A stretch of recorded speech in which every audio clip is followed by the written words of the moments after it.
वर्तमान समय में यह प्रश्न अत्यंत महत्वपूर्ण हो गया है कि क्या विज्ञान मानव समाज के विनाश का कारण बन रहा है।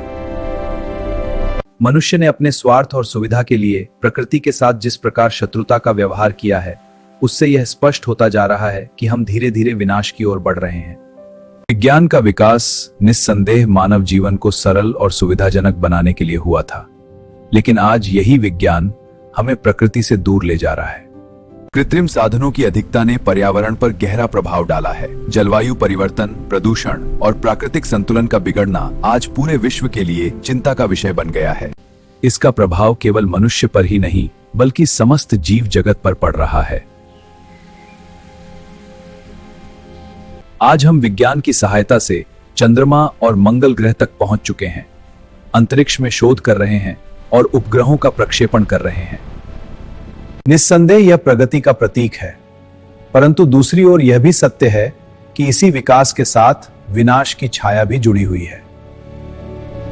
शिक्षा के क्षेत्र में भी बड़ा परिवर्तन देखने को मिल रहा है। पहले शिक्षा का उद्देश्य चरित्र निर्माण, नैतिकता, संस्कार और कर्तव्य की भावना विकसित करना था। गुरु शिष्य परंपरा में सम्मान और अनुशासन का विशेष महत्व था। श्री राम, श्री कृष्ण और सुदामा जैसे उदाहरण हमें बताते हैं कि शिक्षा का स्वरूप कितना आदर्श था। किंतु आज शिक्षा एक व्यवसाय बन गई है, जहाँ मूल्य और संस्कार की जगह प्रतिस्पर्धा, स्वार्थ और कृत्रिमता ने ले ली है। विज्ञान और तकनीक ने मनुष्य को इतना व्यस्त कर दिया है कि उसके पास अपने परिवार, माता पिता, बच्चों और समाज के लिए समय नहीं बचा है।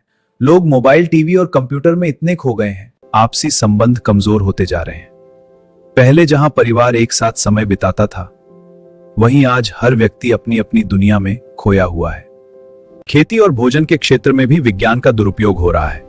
रासायनिक खाद, कीटनाशक और कृत्रिम तरीकों से तैयार भोजन हमारे स्वास्थ्य को नुकसान पहुंचा रहे हैं। अधिक उत्पादन और लाभ की लालसा में हम अपने स्वास्थ्य और प्रकृति दोनों को नुकसान पहुंचा रहे हैं।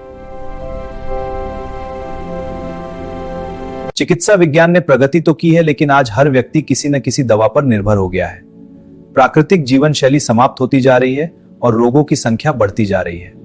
कोविड-19 जैसी महामारी ने यह साबित कर दिया कि विज्ञान की प्रगति के बावजूद हम पूरी तरह सुरक्षित नहीं हैं। जब मनुष्य प्रकृति के नियमों के साथ छेड़छाड़ करता है तो परिणाम अत्यंत भयानक हो सकते हैं।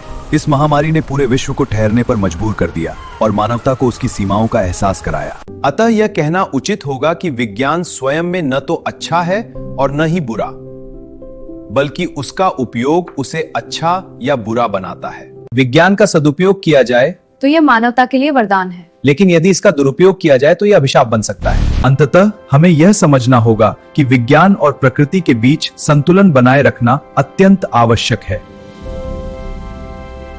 यदि हम प्रकृति का सम्मान करते हुए विज्ञान का उपयोग करें तो हम एक सुखी और समृद्ध समाज का निर्माण कर सकते हैं, अन्यथा विनाश निश्चित है।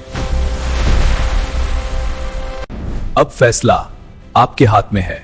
अगर आप सच को समझते हैं तो इस वीडियो को लाइक करें, अपने दोस्तों और ऐसे ही सच जानने के लिए चैनल को सब्सक्राइब जरूर करें।